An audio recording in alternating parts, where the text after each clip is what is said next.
14 de outubro de 1918. As trincheiras alemãs no fronte ocidental.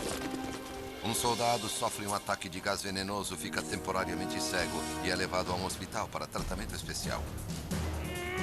Ali, sem visão e derrotado, ele toma uma decisão fatídica: entrar para a política. O extraordinário é que a guerra transformou essa pessoa, fazendo-a acreditar que havia se destacado com a missão particular de salvar a Alemanha. Sua experiência na Primeira Guerra Mundial pode revelar como alguém que mudava constantemente de emprego se tornou o ditador mais célebre da história.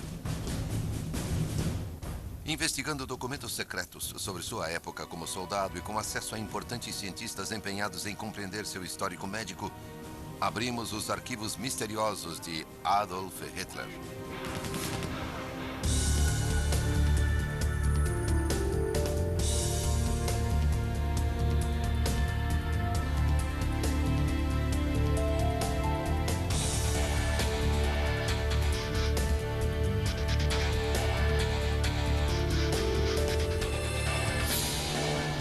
Arquivos confidenciais. Adolf Hitler. Munique, Alemanha, 1914. Uma multidão alegre comemora a notícia da deflagração da guerra na Europa. Em meio ao povo, há um artista pobre de 25 anos, Adolf Hitler. O professor Richard Evans publicou uma das histórias mais completas sobre a ascensão e a queda do regime de Hitler. A face dele brilha com entusiasmo, empolgação e realização. Para ele, é um sonho. A Alemanha agora luta, em seu entender, pelo domínio do mundo. Em agosto de 1914, a Alemanha invade a Bélgica e a França. Em defesa de seus vizinhos, a Grã-Bretanha declara guerra à Alemanha. O continente se divide entre os poderes centrais, incluindo a Alemanha, e os aliados, incluindo a Grã-Bretanha. Para muitas pessoas, em ambos os lados, a guerra é uma chance de avaliar a grandeza de seu país. Terry Sherman é um perito nas guerras mundiais do século XX. Havia uma espécie de febre da guerra na Europa. As pessoas, obviamente, não se davam conta de como seria. Hitler se apresenta ao 16º Regimento de Reserva da Bavária, conhecido como Liste Regiment.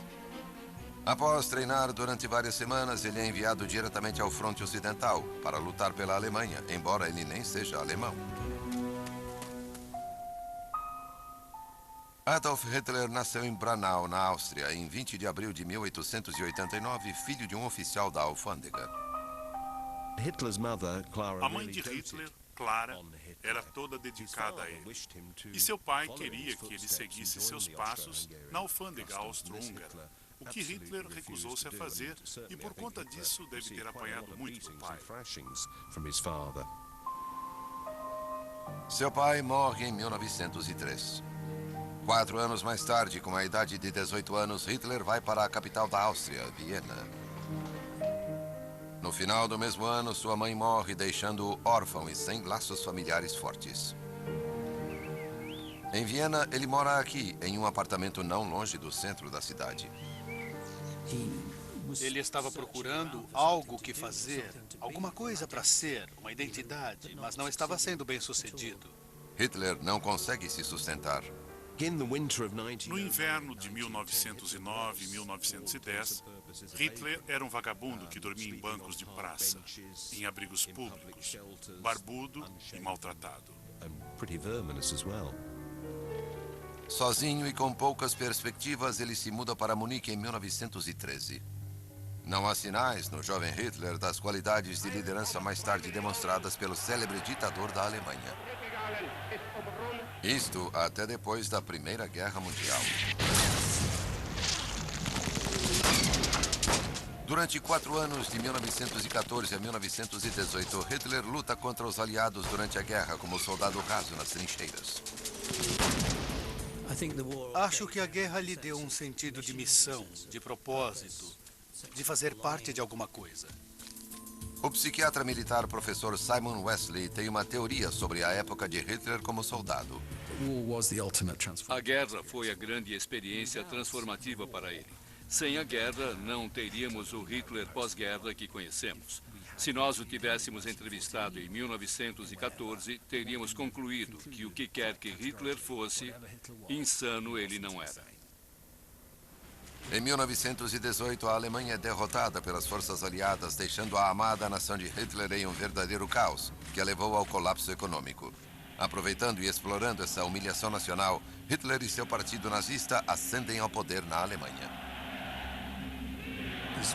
Há assassinatos, violência, lutas, derramamento de sangue, e ninguém é mais violento do que o próprio Hitler. Hitler acredita que a única forma de a Alemanha ser uma grande nação é construindo um império alemão ainda maior pela Europa. É uma crença que irá deflagrar a Segunda Guerra Mundial. Não creio que alguém se rivalize realmente com ele no fato de ser provavelmente o homem mais diabólico que já se viu. Antes da Primeira Guerra Mundial, Hitler era um pobre coitado, sem ambições políticas, mas depois da guerra é a política que o impulsiona. O que aconteceu nesses 4 anos de guerra para tornar um antissocial solitário em um futuro líder carismático? Em 1914, o fronte ocidental é o principal campo de batalha da guerra. As tropas germânicas no lado oriental, as tropas aliadas no lado ocidental. O fronte se estende por centenas de quilômetros, do Canal da Mancha à fronteira da Suíça. Soldados de ambos os lados escavam. Eles constroem uma série de trincheiras fortificadas, de onde podem lançar ataques ao inimigo. Em outubro de 1914, uma batalha irrompe em Ypres, na Bélgica. Pete Chilens é um perito no fronte ocidental. Ele está recriando os passos de Hitler em uma das trincheiras, onde ele teve sua brutal introdução à guerra de trincheira. Foi um combate difícil, mano a mano. Ataques com baioneta, rifles abrindo fogo a curta distância, metralhadoras. O regimento sofre bastante. Hitler está presente nesse ataque. Após um mês de lutas, mais de 20 mil alemães são mortos, centenas deles no regimento de Hitler. Os dois exércitos oponentes se entrincheiram em uma posição de impasse. Mas Hitler não estava sempre na linha de frente. Sua função é de mensageiro. Chilens examina um bunker para onde Hitler teria carregado mensagens. Havia milhares de bunkers alemães de todos os tipos na linha de fogo. Mas havia também trabalho defensivo, linha após linha, até 10 quilômetros de profundidade. O papel de Hitler como mensageiro era ir e voltar do quartel-general e postos de comando menores, perto da linha de frente. Uma tarefa bem perigosa. Hitler é um soldado dedicado e recebe uma medalha, a Cruz de Ferro. Ele certamente não era negligente nem covarde. E fica bem claro que essa foi quase a época mais feliz de sua vida. O fronte ocidental se torna o lar de Hitler. Ele estava meio sem rumo no início da guerra, mas agora ele tinha encontrado sua verdadeira vocação, lutar pela Alemanha. Mas isso não significa que ele era como todos ali. Os outros soldados o consideravam um esquisitão, porque ele se sentava no canto da trincheira, desenhando, enquanto eles contavam piadas. É uma distância muito grande de sua vida antes da guerra, quando Hitler estava em Viena acalentando aspirações de se tornar um artista. No fim de sua adolescência, ele já está decidido a se tornar um artista. Ele não pensa em se tornar ativo na política e vai para Viena para tentar ser admitido na Academia de Viena. Porém, ele não passa no exame. Tenta uma segunda vez e pela segunda vez não passa. Ele fica arrasado com isso. É uma humilhação. Ele pensou que passaria com louvor, e não foi assim. Este é o registro de uma das rejeições de Hitler da Academia de Viena. O fracasso alimenta sua própria sensação de ser um estranho. Durante a guerra, a alienação de Hitler pode ter sido reforçada, depois que ele sobrevive a vários ataques mortais. Certa vez, a posição da qual ele acabou de sair é explodida. E todos os outros morrem ou saem feridos. Sabemos que soldados são supersticiosos e que os que sobrevivem a esse tipo de experiência sempre pensam que se tornaram especiais. Mas em 1916, sua sorte acaba. Hitler luta no Somme. Os bombardeios começam no dia 24 de junho. O ataque britânico aos alemães é ferrenho. Imaginem as balas incessantes, o ruído que elas fazem, as explosões. Uma semana inteira, sem parar. Hitler estava entregando uma mensagem quando foi vítima de um ataque. Hitler foi ferido já no final da batalha por uma bomba da artilharia britânica. Creio que os estilhaços o atingiram. Ele é levado para um hospital longe da linha de frente. O importante sobre esse período é que Hitler afirmou que durante esses dias, suas opiniões sobre os judeus se intensificaram. A fonte do antissemitismo patológico de Hitler é muito debatida. Se analisarmos a vida de Hitler antes de 1914, encontraremos muito pouca evidência de antissemitismo. Ele leu material antissemítico antes da guerra, assim como grande parte da sociedade vienense. Mas, surpreendentemente, ele tinha boas relações de trabalho com alguns judeus. Mas foi durante sua recuperação em 1916 e 1917 que ele passou a acreditar que a população judaica da Alemanha não apoiava totalmente a guerra. Isso é um completo mito. Os judeus alemães, que eram menos de 1% da população, estavam representados nas Forças Armadas, na guerra. Mais de 100 mil judeus lutaram na guerra pela Alemanha e mais de 30 mil receberam condecorações por bravura. Após 6 meses longe da linha de frente, um Hitler recuperado retorna para as trincheiras. Um ano mais tarde, os britânicos lançam uma grande ofensiva contra as linhas germânicas. –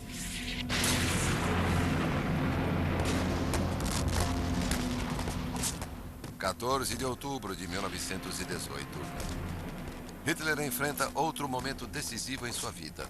Um ataque a gás.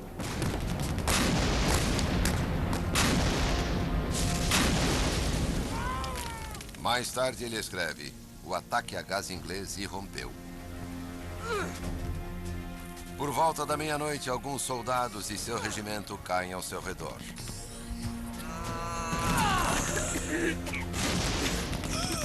Hitler escreve: poucas horas depois, meus olhos pareciam carvões incandescentes e tudo era escuridão à minha volta. Ele foi cegado.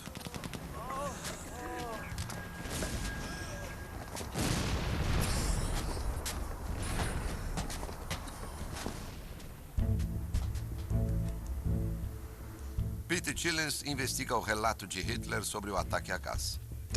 Este livro é o diário do regimento de Hitler, publicado.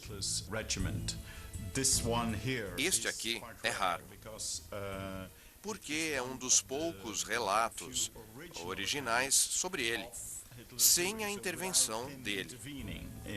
É muito importante. Hitler é mencionado no livro.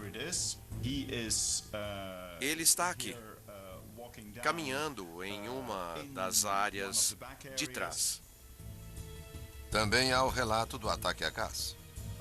Em 14 de outubro, houve um ataque ao lado direito da divisão. É muito claro e bem próximo à história pessoal de Adolf Hitler. O gás é liberado de latas ou lançado por morteiros das linhas inimigas. Quando estavam em patrulha, foram atingidos por bombas de gás. Houve pânico. De súbito, você está sufocando. Não pode ver, não pode respirar. Essa é uma arma de guerra devastadora. Durante o ataque, o gás venenoso teria afetado profundamente o corpo de Hitler. Bolhas na boca, bolhas na pele exposta. Os olhos incham e lacrimejam profusamente. Inalado, o trato respiratório inflama, tornando difícil respirar e incapacitando o soldado. Os pulmões formam bolhas e sangram. Em muitos, os efeitos podem ser fatais. Incapazes de enxergar, na manhã seguinte a patrulha de Hitler deixa a linha de frente.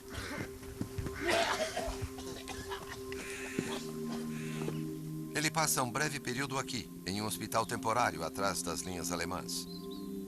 É avaliado e enviado para outro hospital a centenas de quilômetros do fronte. Os formulários de admissão apresentam o nome Adolf Hitler e os sintomas rabiscados como envenenamento por gás. Mas a primeira pista para a suspeita da doença real de Hitler pode ser encontrada no hospital para o qual ele foi levado. Pasewalk. É possível que ele tenha sido mandado para lá porque havia uma unidade psiquiátrica. E isso é bem curioso. Pasewalk tinha seu quinhão de feridos. Mas havia também homens sofrendo de distúrbios mentais. O Dr. David Lewis é psicólogo cognitivo.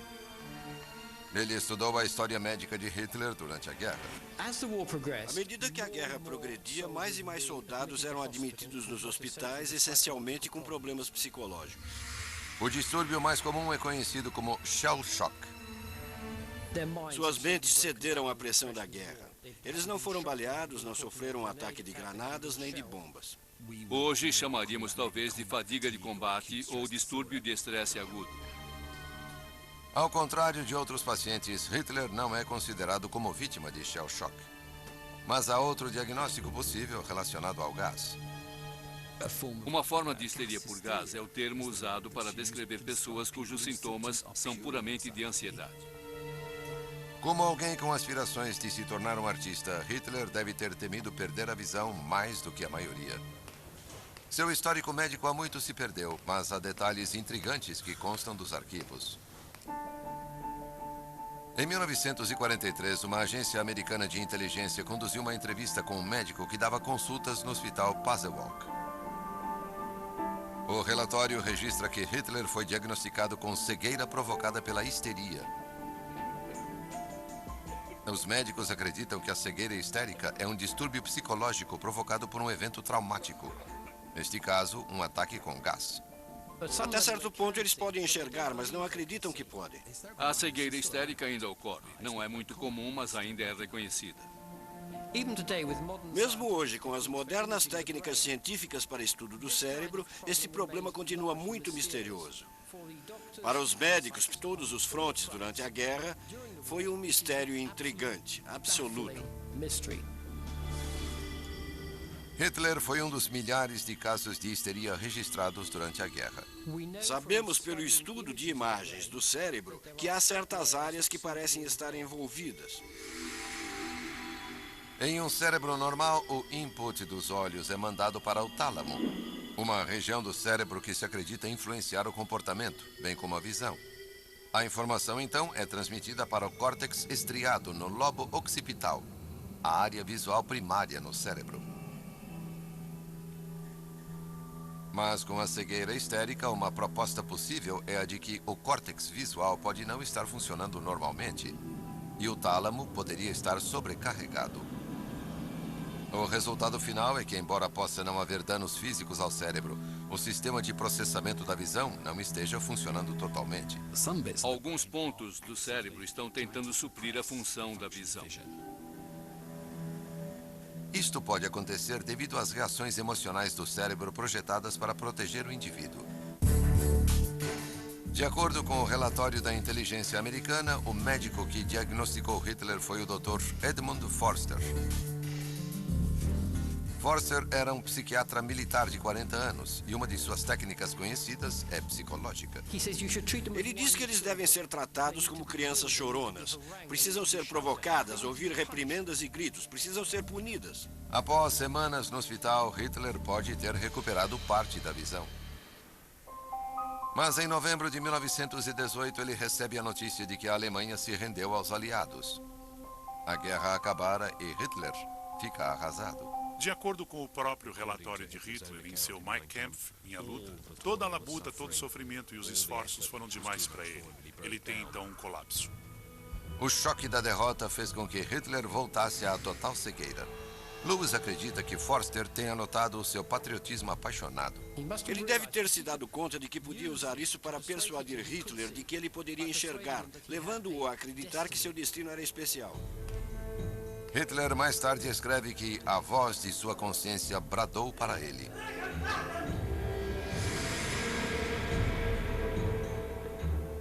Sua visão retorna. E com ela o que ele proclama ser um novo caminho na vida. A política.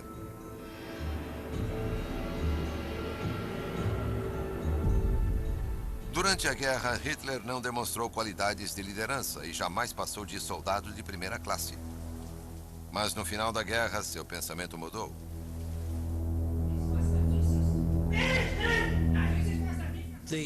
No período que passou no hospital, Hitler começou a se dar conta de que poderia fazer alguma coisa. Foi quando ele se tornou politicamente ativo. Creio que no fundo da sua mente havia a crença de que, de alguma forma, o destino o destacara.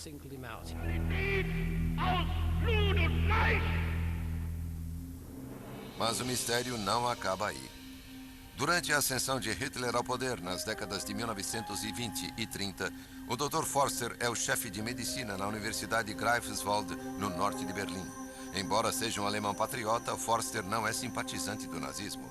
Forster sempre se opôs a Hitler. O relatório da inteligência americana de 1943 declara que o partido nazista decidiu silenciar Forster, possivelmente temendo que ele soubesse demais sobre a doença psicológica potencialmente embaraçosa de Hitler. Setembro de 1933. Um tiro é ouvido na casa de Forster.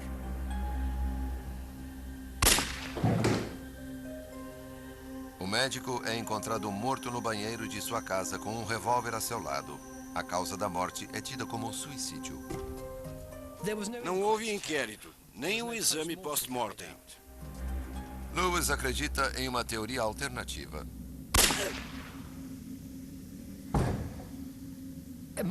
Minha opinião é que o assassinato de Forster foi ordenado pela hierarquia nazista que o considerava perigoso. O ataque a gás parece ter sido um ponto decisivo na história de Hitler. Mais tarde, ele usa o evento como propaganda, explicando-o como um momento de revelação e usando a derrota na guerra como tema central em sua política durante sua ascensão ao poder. Mais de 8,5 milhões de soldados morreram na Primeira Guerra Mundial. 1.800.000 eram alemães. Ninguém volta da guerra a mesma pessoa que era quando foi para ela. Graças a Deus, a maioria não acaba tão diferente como aconteceu com Hitler. Versão Marshmallow São Paulo.